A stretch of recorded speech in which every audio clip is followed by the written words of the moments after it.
So let's just settle in a nice, comfortable seated posture. And look how late we are just from chatting, me turning up late. Okay. So feet flat on the floor if you are sitting in a chair, about a hip's width apart. And, feel your sits bones. And then align your shoulders with your hips and maybe also your ears with your shoulders. Imagining your spine is a beautiful string of pearls of light that stretches from the base all the way up through the crown of the head and beyond. Just sort of, lengthen your spine. And then go to the crown of the head and just release any tension in your scalp, on the forehead, the eyes, the back of the eyes, back of the head.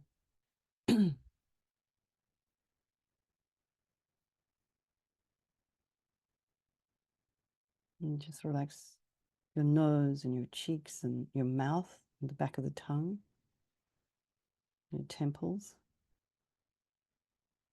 your ears. Just allow your shoulders and shoulder blades to drop down. And just relax the throat and the chest and the belly and all of your limbs.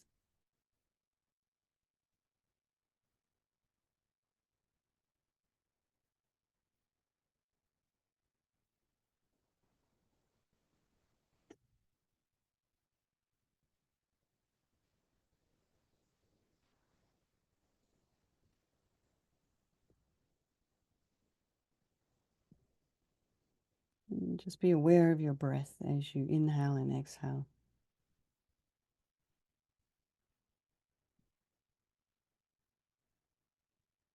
As you start to come inside, and then, again, just noticing what sounds are in your environment, whether your immediate environment or outside, just allowing all of the sounds to be there.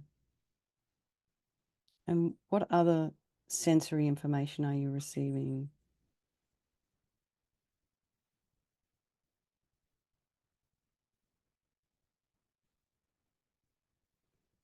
And then just, bring to mind all these people of our life. And so they refer to that also in the Shakyamuni Buddha meditation. So just sort of, we'll just go quickly, just your loved ones, your very dear friends. With in some points in our life, we are so fortunate to have these extraordinary friendships and community. Not everyone has that. So it's good to sort of see these people and appreciate them. Then also, the ones we don't like, we should also be grateful for them as well, because they're the ones that really show us our mind. Our friends, not so much, because we adore each other. And then there's all our strangers. And so today, as I was driving to the dentist, there was always so much traffic around, the interchanges as you're getting onto the freeway here, particularly around 4 o'clock in the afternoon, so 3 or so. And I had to remind myself as I was getting annoyed with all the traffic that was being so slow, because I was also running late, that there were people inside those cars, those trucks, the truck that stopped to let 2 Hispanic workers off.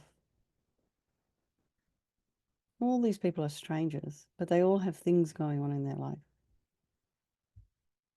same as you and me. So they're all equal in that they want to be happy, they don't want to suffer, and they all have this extraordinary capacity for a Buddha mind. So we think we'll do these meditations this evening for all these people of our life, and by extension, all sentient beings.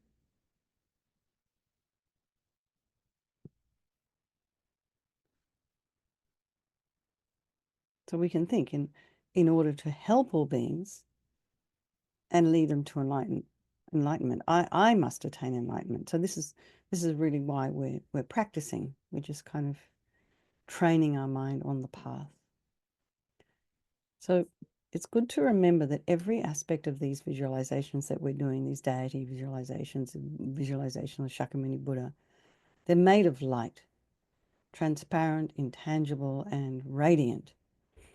And at the level of your forehead and between 6 and 8 feet away is a large golden throne adorned with jewels and supported at each of its 4 corners by a pair of snow lines. And these animals, in reality, are manifestations of bodhisattvas.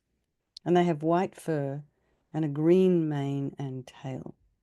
And on the flat surface of the throne is a seat. And this kind of consists of a large open lotus and 2 radiant discs representing the sun and the moon, and they're sort of one on top of the other. And these 3 objects symbolize the 3 principal realizations of the path to enlightenment. So the lotus, renunciation, the sun, emptiness, and the moon, bodhicitta. And seated upon this is the Buddha, who has attained these realizations and is the embodiment of all enlightened beings. And his body is of this beautiful golden light. And this is why I've chosen this particular image. And this is one that Lama Zopa Rinpoche used to hand out as posters to people. And it's from, the Shakyamuni Buddha that's in Bodh in that tiny little gompa underneath the stupa. And he's wearing these saffron robes of a monk. And his robes, don't actually touch his body, but are separated from it by about an inch. And he's seated in the Vajra or full lotus posture, and the palm of his right hand rests on his right knee, and the fingers are touching the moon cushion, signifying his great control. And his left hand rests in his lap in the meditation mudra. So, the palm is facing upwards, and he's holding a bowl filled with nectar, which is medicine for curing our disturbing states of mind and other hindrances. So, if you've ever done any of Andy Weber's Thangka painting classes, you will have learned about the symmetry that is required for drawing the faces of the Buddhas. And it's all written down in the texts, many, many years old, thousands of years old, hundreds of years old, probably more than that, actually. And so it's this symmetry within symmetry within symmetry, and this beautiful symmetrical face. And this is the face of the Buddha. And he's smiling and compassionate, and his gaze is directed at you and simultaneously towards all of those people of your life, equally loving them, even the ones you don't like, with no judgment. So however it is you're turning up this evening, this is totally fine. No judgment. No criticism. He's accepting you just as you are. His eyes are shaped like lotus petals, and his hair is blue-black. His lips are cherry red, and he's got these long earlobes. And, each of his hairs, his blue-black hair, is individually curled to the right.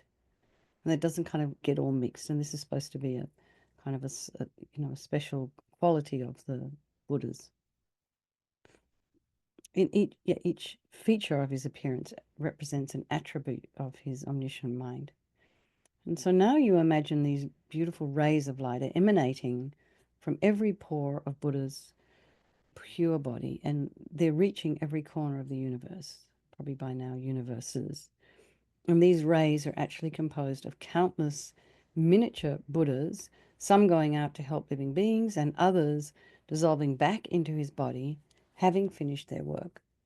So really feel the presence of the Buddha and take refuge in him, recalling these perfect qualities and his willingness and ability to help you.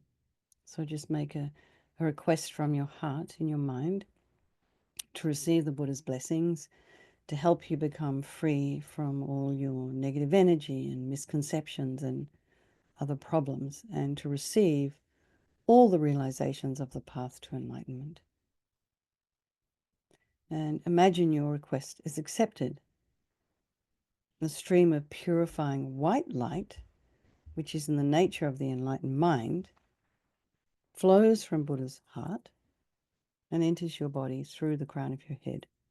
And so, this is quite a common analogy in Tibetan Buddhism. So as the darkness in a room is instantly dispelled the moment a light is switched on, so too is the darkness of your negative energy dispelled upon contact with this radiant white light. So as it flows into you, filling your body completely, we can recite the prayer. I'll recite the prayer, just listen. To the Guru, Founder, Bhagawan, Tathagata, Arhat, perfectly completed Buddha, glorious conqueror, Shakyamuni Buddha, I prostrate, make offerings, and go for refuge. Please grant me your blessings. And so we recite Shakyamuni Buddha's mantra. Om Jaya Jao Muni Muni Mahamunaye Soham Jaya Jao Muni Muni Mahamunaye Soham Jaya Jao Muni Muni Mahamunaye Soham Jaya Jao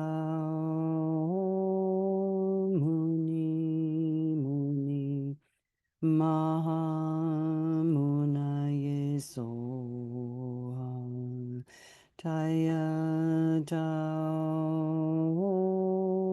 Muni Muni Mahamunaye Soham Jaya Jao Muni Muni Mahamunaye Soham Jaya Jao Muni Muni Mahamunaye Soham.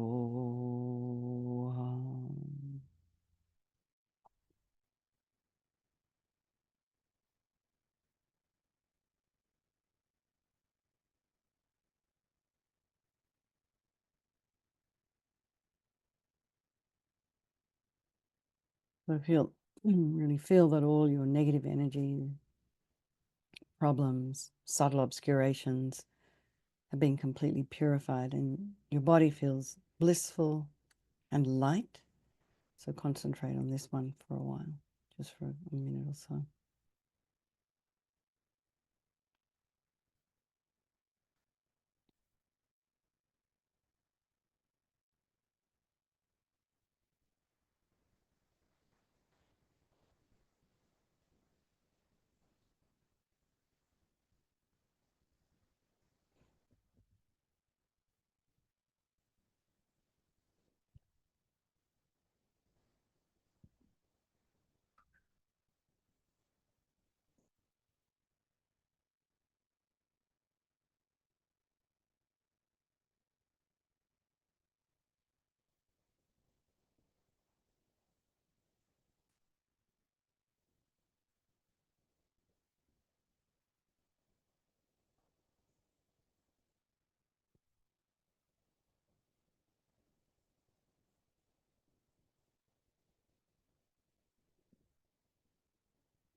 So now visualize a stream of golden light, this time descends from the Buddha's heart and flows into your body through the crown of your head. And now imagine the essence of this light is the excellent qualities of his pure body, speech, and mind. And he can transform his body into different forms, animate and inanimate, to help living beings according to their individual needs and their particular states of mind. And then also in the text it says that with his speech, he can communicate different aspects of the Dharma simultaneously to beings of various levels of development and be understood by them in their various languages.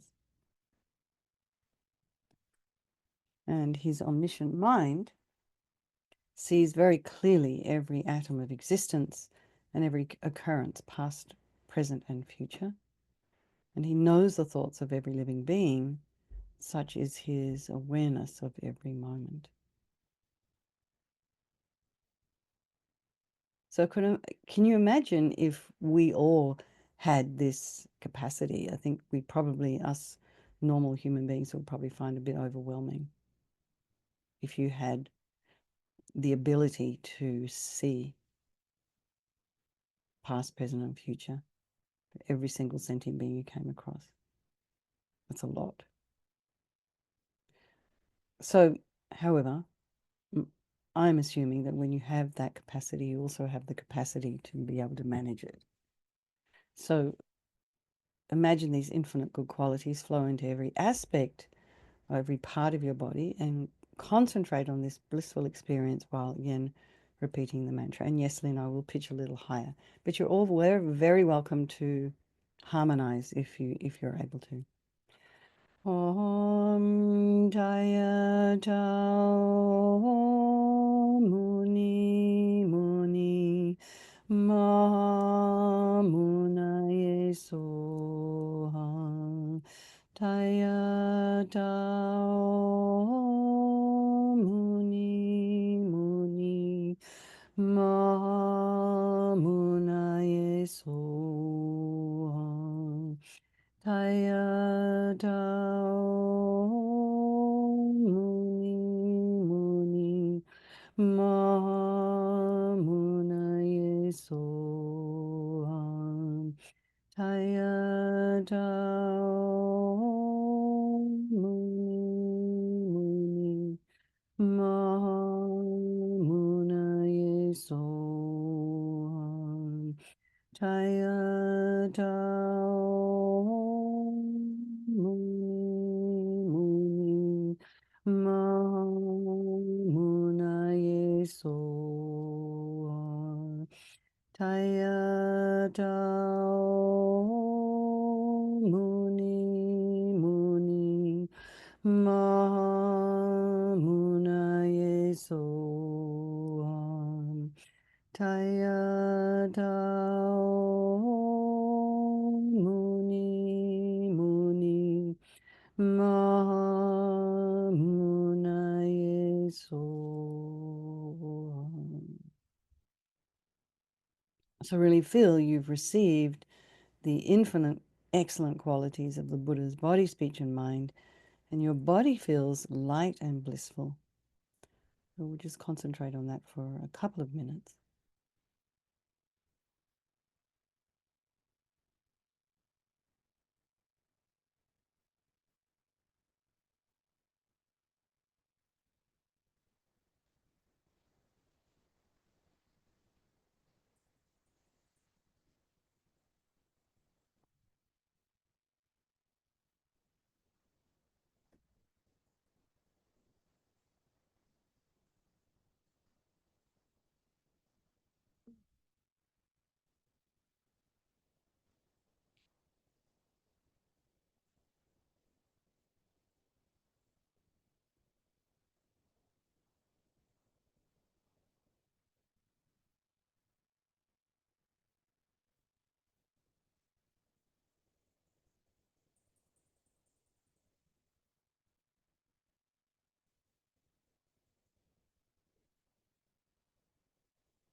Now imagine that the 8 snow lions absorb into the throne into the lotus, and the lotus into the sun and the moon, and they in turn absorb into the Buddha, who now comes to the crown of your head, about an inch or two. And now the Buddha, and faces the same way as you, now the Buddha melts into light and dissolves into you through your crown. And your ordinary sense of I, when we all feel we're not quite good enough and we're burdened, we've got all these faults and we have all these other wrong conceptions. Just imagine once the Buddha enters you through the crown of your head, it all disappears completely. And in that instant, you become one with the Buddha's blissful, omniscient mind in the aspect of vast, empty space. So let's just, concentrate on this for a minute or two as well. Keep expanding your mind.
Now imagine that from this empty space appears in the place where you're sitting the throne, the lotus, the sun, and the moon, and upon this, so you're sitting on this as the Buddha. So everything is in the nature of light, it just exactly as you had visualized before in front of you, and really feel that you are the Buddha, and then you have all these qualities. So identify with this enlightened wisdom and compassion instead of identifying with your usual incorrect self-view, coming down on ourselves. So, and the reason we can identify with his love and compassion is because that's really what is at our very core. So it's not too far-fetched in a way. So now imagine surrounding you in every direction, filling all of space are all living beings and generate love and compassion for them by just remembering they too want to achieve happiness and peace of mind, and they don't want to suffer. They want to be free of all their problems. And now that you're enlightened, you can actually help them. So now at your heart are a lotus and a moon, and they're standing upright around the circumference of the moon. Reading clockwise are the syllables of the mantra, Tayata, Om Muni Muni, Maha Muniye Svaha. And the seed syllable mum, pronounced moom, but it's actually the way we spell mum in Australia, M-U-M, stands in the moon's center. So now you imagine these rays of light, actually your wisdom and your compassion, emanating from every letter and spreading in all directions. And they reach the countless sentient beings surrounding you, and they completely purify them of their obscurations and delusions and fill them with inspiration and with strength. And so imagine reciting the mantra again as you sort of thinking of this. O Tayata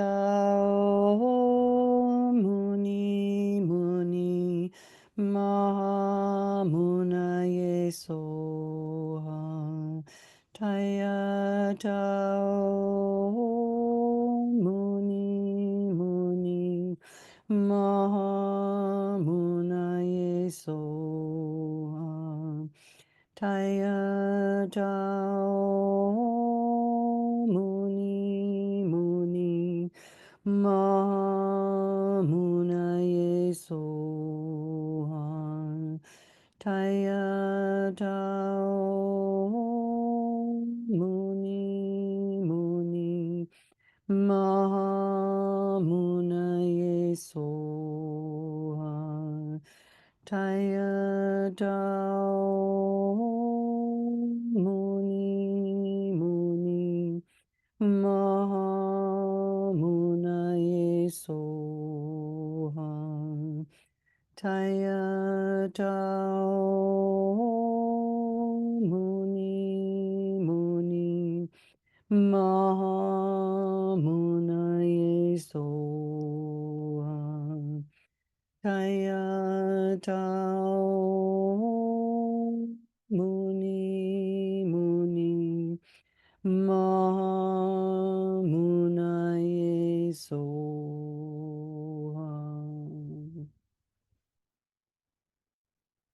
So think, now I have led all sentient beings to enlightenment, thus fulfilling my intention for doing this meditation. So you imagine everyone surrounding you is now in the form of Buddha, and they're also experiencing bliss and wisdom, the bliss and wisdom of emptiness.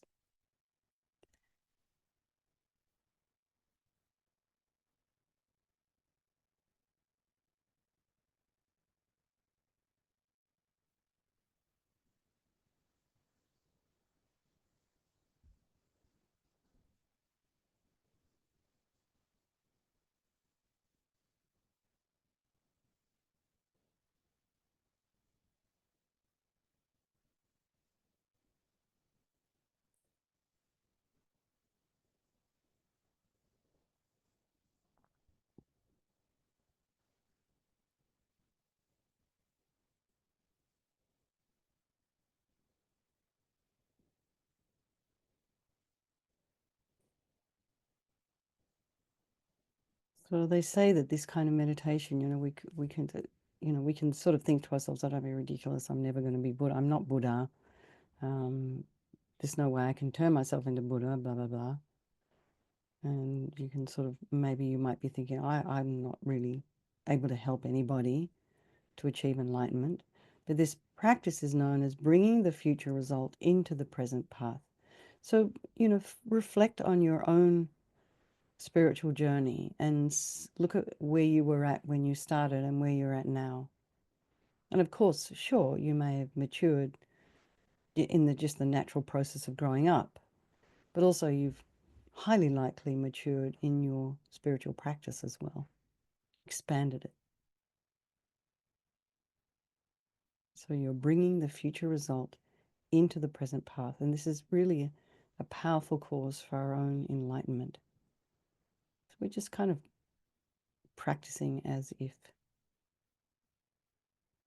I know, Venerable Rabino used to use all those,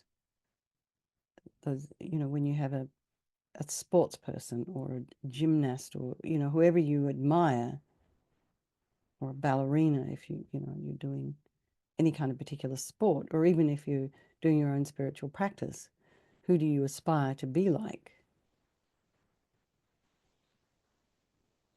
So you're just acting as if.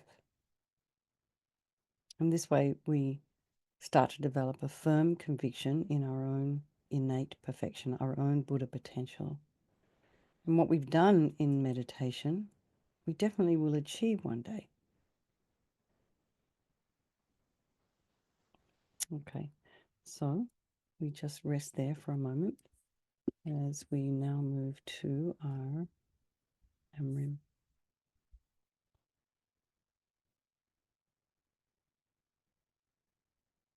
Have a sip of water. You need to. And I will. Mm-hmm.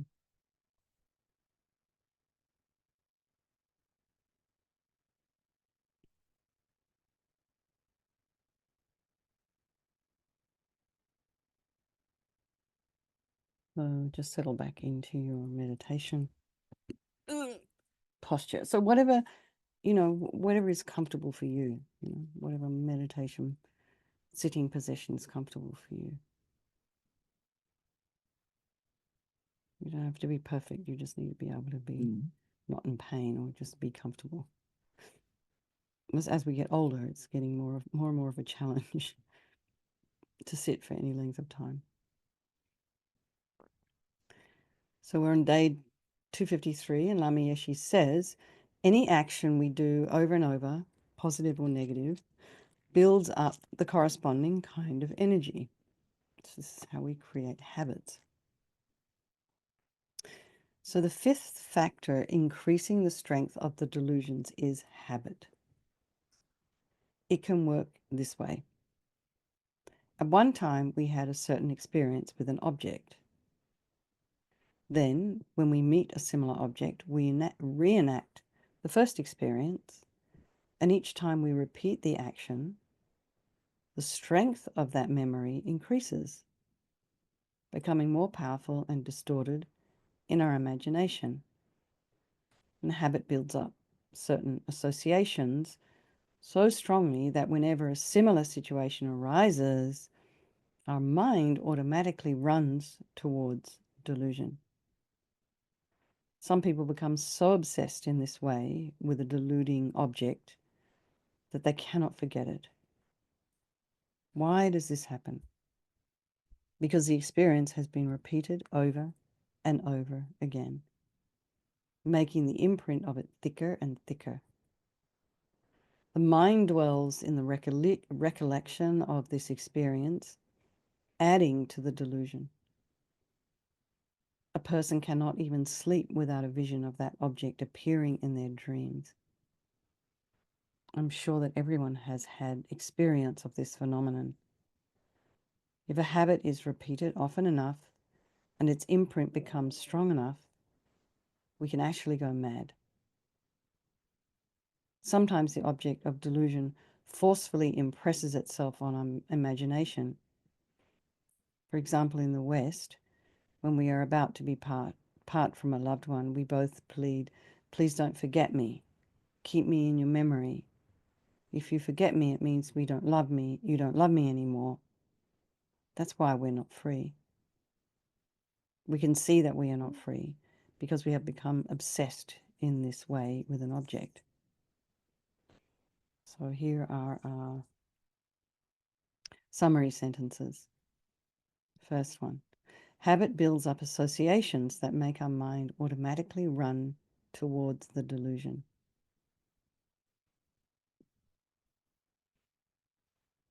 So maybe you can think of your own experience with certain habits.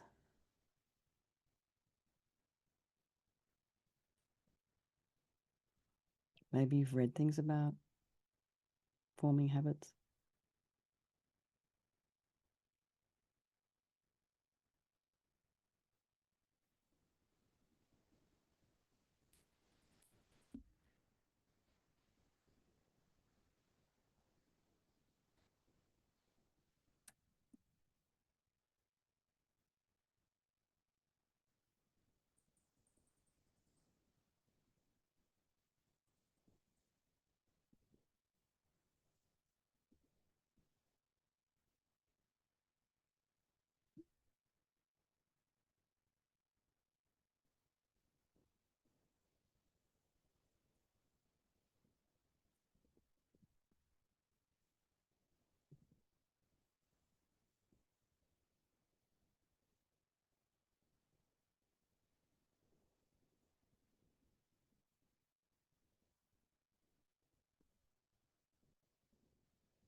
When an experience is repeated over and over again, the imprints becomes thicker and thicker.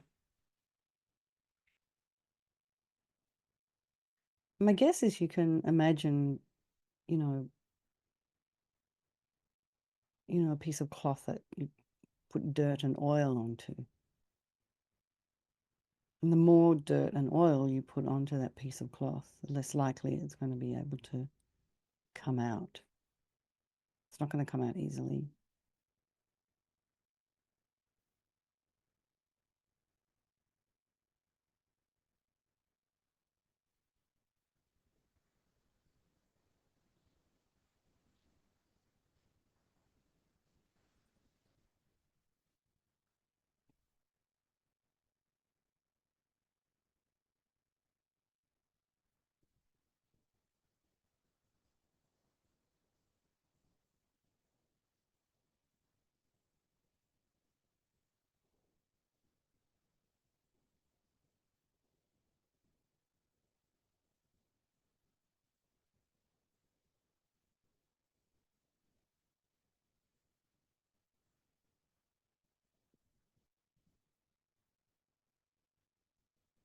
So it's almost like, when you sometimes watch something for a long time on your television or something, and you close your eyes and you can see images of that imprinted in your brain.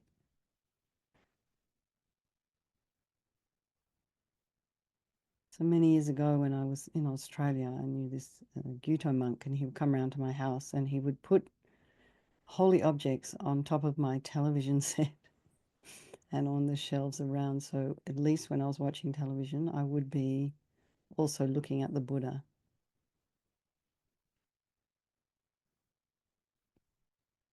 So when we were living at Rinpoche's house, there was just holy objects everywhere. So for any of you who've been there, you couldn't avoid, even in the kitchen, even in the laundry, there was something there to imprint on your mind that was positive. So the third one is when we're obsessed with an object of delusion, it's clear that we're not free. So what comes to mind is all these kind of computer games that people play, and maybe casinos. People kind of go along to the casinos and play for hours and hours and hours. And I read years and years ago, there was even some people in, I think in the East, they have these kind of, places you can go to and play computer with the computer games, like these studios where you can go and, rent a computer and play computer games there. And people were putting diapers on so they didn't need to go to the toilet. Well, that is so extreme. That is not being free.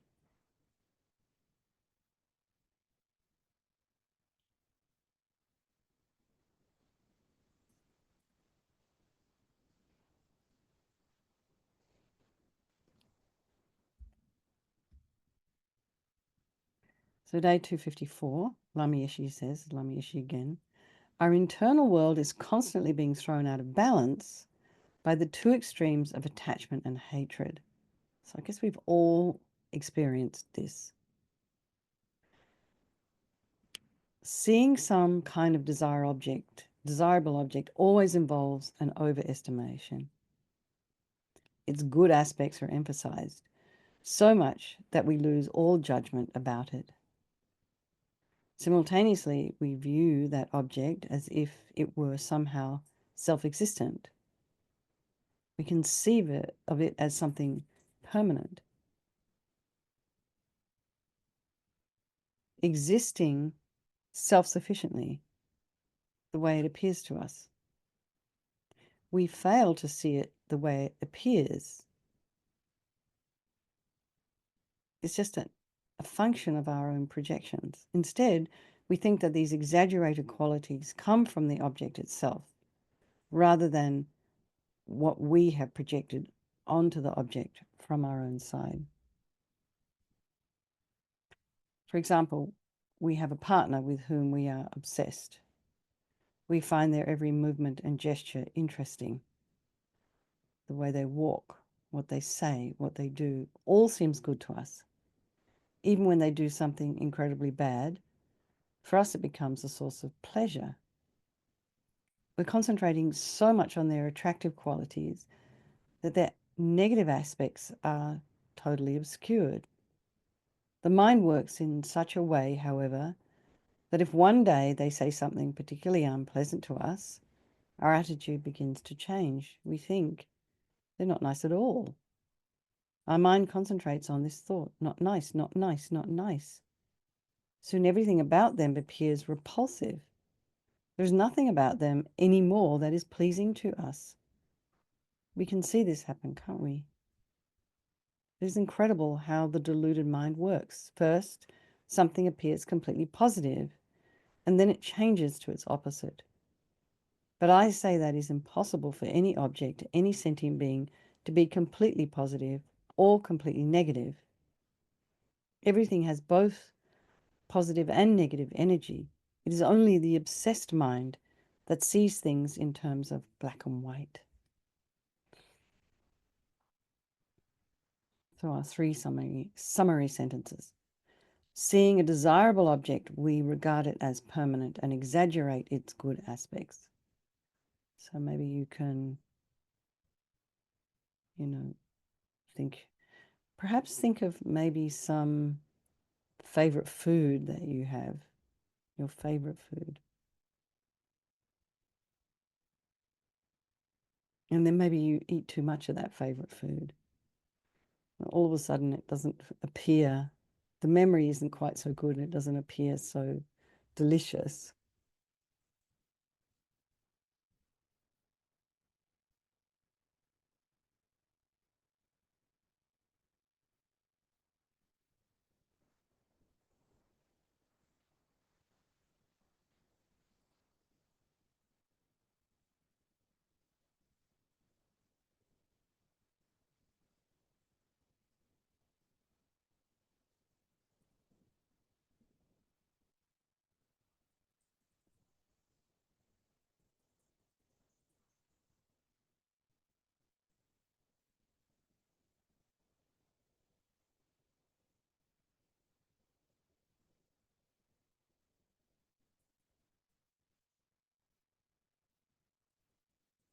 And so, then first of all, you might see your partner as completely attractive. They can do no wrong. And then all of a sudden it's completely repulsive. And this is why, we have divorce, breakups.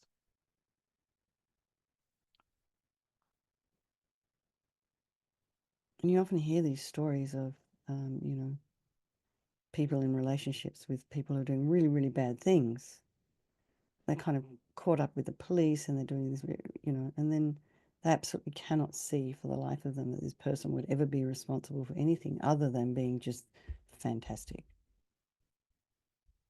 But to everybody else, it's quite obvious they're doing a lot of illegal stuff that's harmful.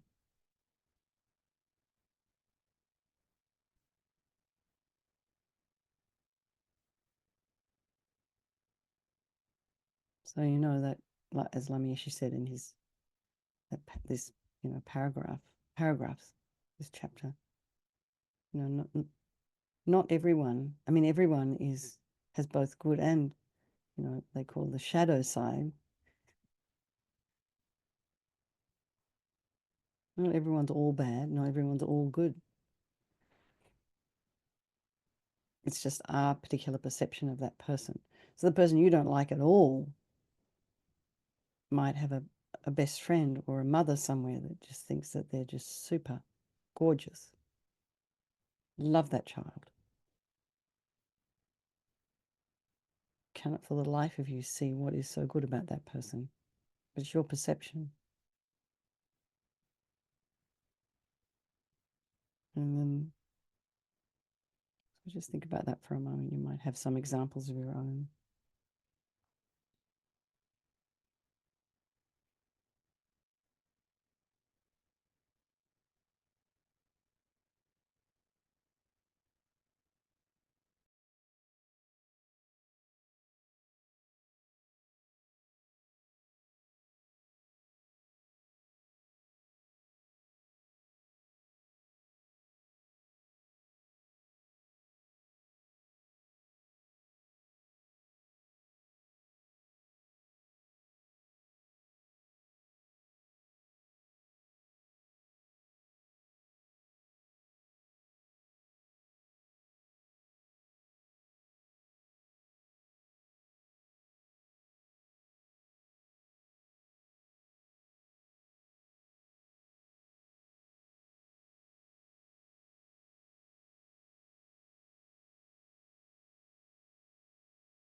Venerable, your sound is off, has been off.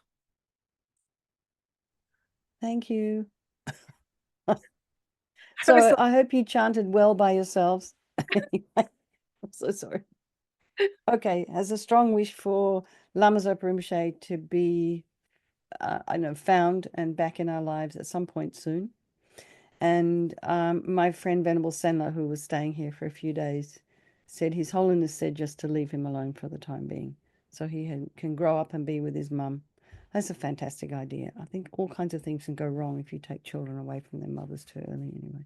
It's great. I was really happy to hear that. Okay, everyone, and lots of love, and I will see you all next Monday. Okay, Urs, thank you for hosting. Thank you. Okay, everybody, bye-bye. Take care. See you. Thank you. Bye. Thank you.